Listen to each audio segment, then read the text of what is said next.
She was not saying that the thing was not entering. So naturally that she is sick, that the virgin. So she should not enter. Just let me go. This is a very terrible mistake. I'm ready to give us everything. Thank you, my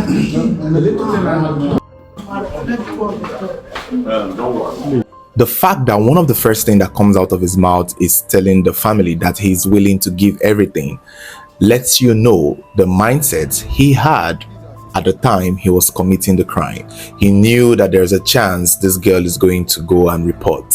He knew the power he had as a man and the power he had as an influencer. Somewhere in his thoughts, he has processed how he's going to fight this should the girl go and report to the police. And his line of thought would have been, I'm going to give the police something. I'm going to give them something and they will let this go. Now that things has turned around and he did not imagine that the girl would take this high road that is unfortunate, he's willing to give everything.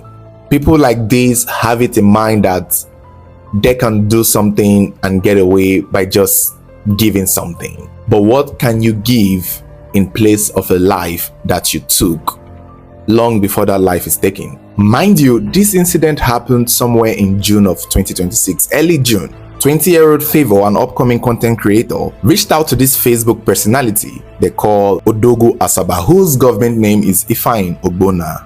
This is a 40-year-old man, a man who had kids, who has children, he even has a twin girls. He had twins too, and the victim, Favor, is a twin. Favor lives in Ogeli, this man is in Asaba. So somewhere around that period of time, Favor had seen this man make a post offering to teach creators how to get monetized, how to grow their following, how to be better content creators and make money out of it. And this young girl reached out to this man who is old enough to be the father, asking to be taught, asking to be mentored so that she can also start making money with her social media account and start providing for herself, because it's tough. The economy is not easy. She does not come from a wealthy home, and so she's looking after herself. She even opened up to this man that somebody in Abuja offered to help her, but the person is trying to sleep with her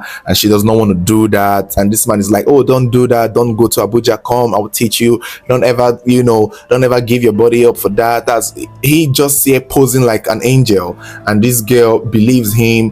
1 week after texting him on social media, she goes to Asaba to meet him and hope to get trained. When she got there, I think she first got to his shop. She met other workers. The man has a shop where he has female sales girls. So she met them, hoping that this would make her feel safe because he works with women. Apparently, the shop was very close to a hotel, and this is the hotel the man claims he holds his lessons.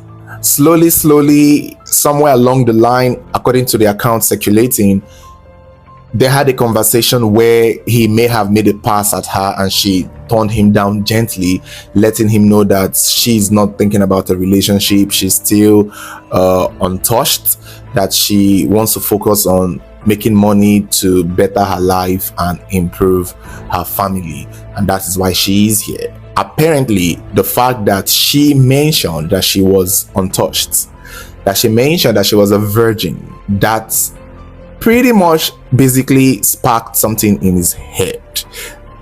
I believe he was going to do what he wanted to do regardless, personally, although it's not looking like that is what was his biggest motive. I still feel that he was going to do it anyway. But when they got to the hotel room where he was supposed to teach her, he basically forced himself on this little girl and afterwards treated her like trash, asked somebody to give her money to go home. The money was not even sufficient for her to go back to Ughelli, where she came from, Ughelli to Asaba in Delta State, Nigeria. She had to travel cities. Ughelli to Asaba is almost 50 minutes, 1 hour, if I'm not mistaken. It's a long journey. It's like traveling from one state to another, in my opinion. It was her own family members that still had to pay her fare back, because she may have told them where she was going to, hoping something good will come out of it, but that didn't happen. When she got home, she shared her experience with the twin sister and with family. And, you know, she didn't go to the police because she believed that this man, obviously, is the same thing. For him to do this shows he feels that he would easily get away with it. It's clear that he has gotten away with something like this. I'm surprised this incident is coming out and nobody has come forward. I am very certain for him to make that statement, I am willing to give everything, lets you know that he has been doing this thing and has been giving something to get away with it. Now he's thinking giving everything would fix it and make it go away. Silly, stupid old man. Apparently, unfortunately, still, Favor just started having series of, you know, not feeling good about herself. She made series of videos that were troubling, and yeah, eventually she took the high road. Sad, painful, and now the story has come to light.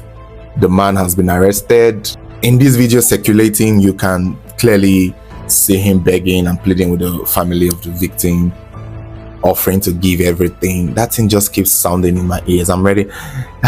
Lord, see, let me tell you people, there's some crime that people would commit and you can tell, okay, maybe they didn't know any better. But then there are some people who know the F what they're doing, and they know before they even do it, they've already planned and prepared a way to get out of it. And I guess for him is to give something. Funny enough, he made a video where he talked about how girls ask strangers for money and don't return the favor and stuff like that. Basically, this is the mindset he has. This is who he is. It's just unfortunate. My thing here is I hate the fact that she had to be deceased before this thing is giving the attention it's giving. And people have made it a point that if she was most likely still here, she would maybe not have gotten the justice she needed. The man would have easily denied it. But I think the fact that her life has been lost is maybe why he's even here admitting, calling it a big mistake, calling it something that he's going to fix. And I think that is why. If had it been it was the girl being present, taken into the police, he would have most likely defended himself, denied it, and tagged her, somebody who threw herself at him. It's unfortunate.